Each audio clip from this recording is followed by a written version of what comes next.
Hello everyone. तर कसे आहात सगळे? दीपास टेस्टी डिलाईटमध्ये तुम्हा सर्वांचं खूप खूप स्वागत आहे. तर आज आपण कोल्हापूरचं स्पेशल आंबा भडंग बनवतोय. तर त्यासाठी मी हे चुरमुरे घेतलेत आणि ते मी स्वच्छ करून घेतलेले आहेत. त्यानंतर आपल्याला आता थोडंसं लसणाच्या पाकळ्या आहेत, तर त्या जाडसर अशा कुटून घ्यायच्या आहेत. तर या सालासकट लसूण आहे, तर 20 ते 25 मी लसणाच्या पाकळ्या घेतलेल्या आहेत आणि त्या अगदी अगदी नकळत त्याला थोडं थोडं आपल्याला कुटायचं आहे. म्हणजे जाडसरच असं एकदम ठेवायचं आहे, फार बारीक नाही करायचं आहे. तर त्यानंतर ते मी एका वाटीमध्ये काढून घेतले.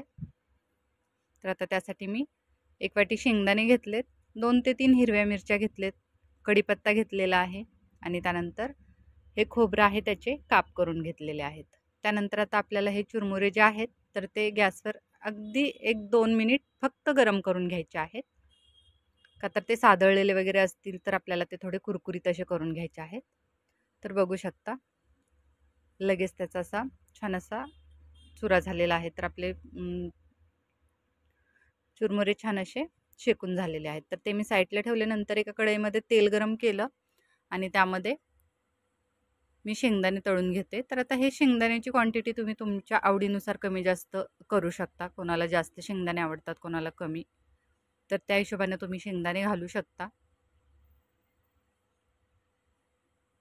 तर आता मी ते छान असे तळून घेतले. त्यानंतर त्याच तेलामध्ये मी खोबऱ्याचे काप पण तळून घेणार आहे. तर छान असे गोल्डन ब्राऊन होईपर्यंत आपल्याला खोबऱ्याचे काप पण तळून घ्यायचे आहेत. बघू शकता छान असे आपले खोबरं पण तळून झालेलं आहे.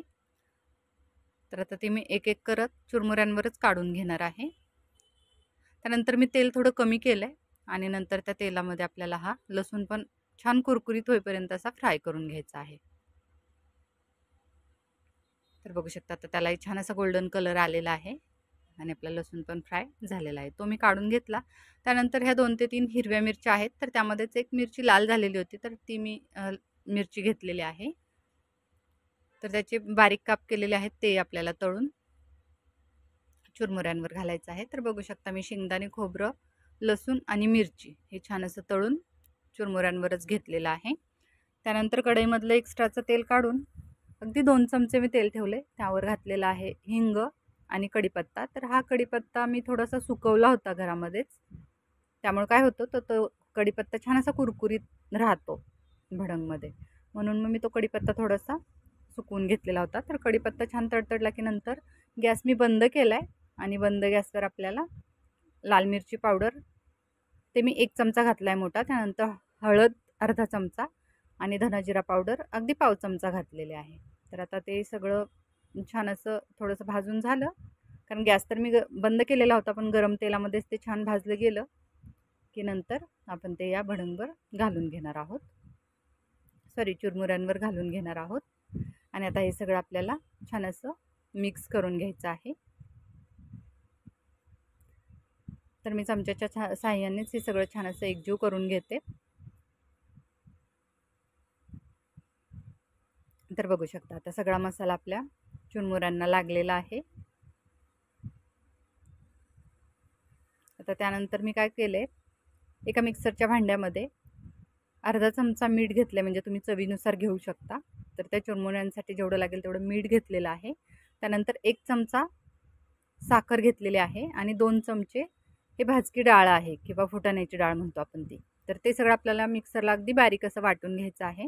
तर बघू शकता अगदी छान असं ते बारीक झालेलं आहे. त्यानंतर आता हे आपल्याला चुरमुऱ्यांवर घालून घ्यायचं आहे आणि आता हे सगळं आपल्याला छान असं 1 ते 2 मिनिटं लागतात व्यवस्थित असं मिक्स करायला. तर तुम्ही हाताच्या साहाय्यानं केलं तरी चालेल किंवा चमच्यानं, पण पूर्ण असा मसाला सगळ्या चुरमुऱ्यांना लागला पाहिजे.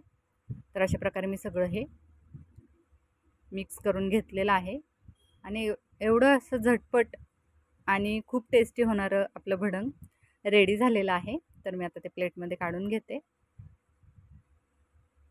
तर कधीतरी आपल्याला असं स्नॅक्स टाईममध्ये खाण्यासाठी म्हणून खूप छान अशी रेसिपी आहे.